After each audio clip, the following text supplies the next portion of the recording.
Matatag ba talaga ang pundasyon ng inyong pamilya? Isang tanong na madalas nating itanong sa ating sarili, lalo na kapag dumadating ang mga pagsubok. Sa mundo natin ngayon, para tayong naglalakad sa isang magulong daan. Puno ito ng mga hamon at ang pamilya ang ating kanlungan.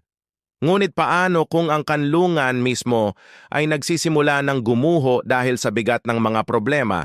Madalas ang pundasyon na akala natin ay matibay ay unti-unti palang gawa sa buhangin, madaling anurin ng alon ng buhay. Isipin natin ang isang tipikal na pamilyang Pilipino. Si Mang Ramon, isang masipag na ama, ang haligi ng kanilang tahanan. Si Aling Nena, ang kanyang may bahay, ang ilaw na nagbibigay liwanag at pag-asa. Mayroon silang dalawang anak, sina Junior at Nene, na puno ng pangarap. Sa unang tingin, perpekto ang kanilang buhay. Masaya, nagmamahalan, at puno ng sigla. Ngunit isang araw, tulad ng isang biglaang bagyo, dumating ang isang balitang yumanig sa kanilang mundo. "Pasensya na, Ramon, kailangan naming magbawas ng tao." Ang mga salitang iyon mula sa boss ni Mang Ramon ay parang kidlat na tumama sa puso ng buong pamilya. Nawala ng trabaho ang kanilang haligi. Biglang nawala ang pinagkukunan nila ng panggastos sa araw-araw.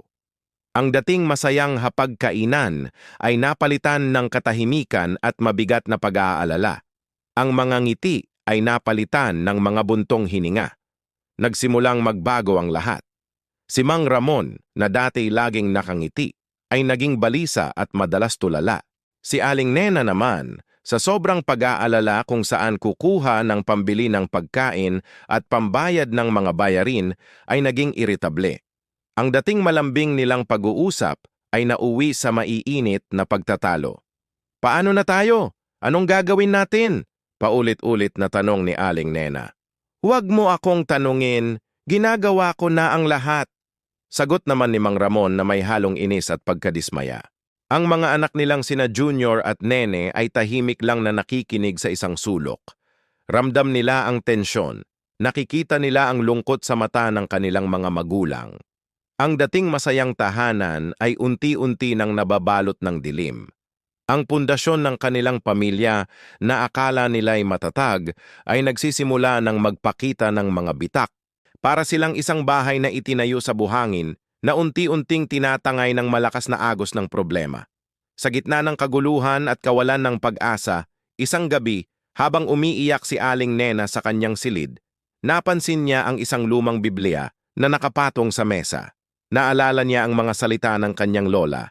"Anak, kapag parang wala ng pag-asa, lumapit ka sa Diyos. Siya ang bato na hindi kailanman magigiba." Dahan-dahan niyang kinuha ang Biblia at niyakap ito. Tinawag niya si Mang Ramon. Kahit nag-aalangan, lumapit ito.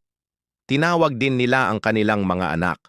Sa gitna ng kanilang sala, sa kabila ng kanilang mga samaan ng loob at pag-aalala, sama-sama silang lumuhod. Walang nagsalita sa simula. Tanging mga hikbi lang ang maririnig. At pagkatapos, nagsimulang manalangin si Aling Nena. "Panginoon, patawarin mo po kami. Nalimutan ka namin sa gitna ng aming mga problema. Ibinuhos namin ang aming lakas sa pag-aalala sa halip na sa pagtitiwala sa iyo. Panginoon, tulungan mo po kami. Ikaw ang aming lakas. Ikaw ang aming pag-asa." Habang sila'y nananalangin, parang may isang kapayapaan na unti-unting bumalot sa kanilang tahanan. Ang bigat sa kanilang mga dibdib ay dahan-dahang gumaan. Naramdaman nila ang presensya ng pagmamahal na mas malaki pa sa kanilang mga problema. Pagkatapos ng panalangin, nagkatinginan sila. Wala ng galit, wala ng paninisi. Ang nakita nila sa mata ng isa't isa ay pag-unawa at panibagong pag-asa. Nagyakapan sila, isang yakap na nagsasabing, "Hindi tayo nag-iisa. Magkakasama tayo rito at kasama natin ang Diyos." Kinabukasan, ibang-iba na ang simoy ng hangin sa kanilang tahanan. Nagtulungan sila. Naghanap si Mang Ramon ng kahit anong pwedeng pagkakitaan, habang si Aling Nena ay nag-isip ng paraan para makatipid. Nagboluntaryo ang mga bata na tumulong sa gawaing bahay. Hindi agad naayos ang kanilang problema sa pera, pero ang pinakamahalaga, naibalik ang kapayapaan at pagkakaisa sa kanilang pamilya. Ang kanilang tahanan ay hindi nagawa sa buhangin na tinatangay ng alon. Ito'y muling itinatayo, brick by brick, sa isang matatag na bato. Kapag ang tahanan ay itinayo sa salita ng Diyos, kahit gaano kalakas ang unos, hindi ito magigiba.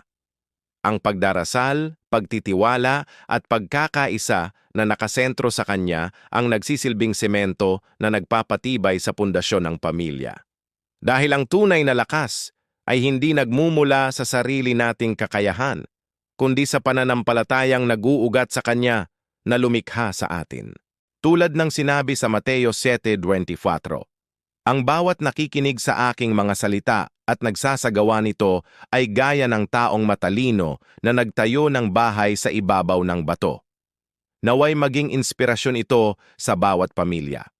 Sa anumang unos na ating kinakaharap, tandaan natin na meron tayong matatag na batong masasandalan. Salamat sa panonood.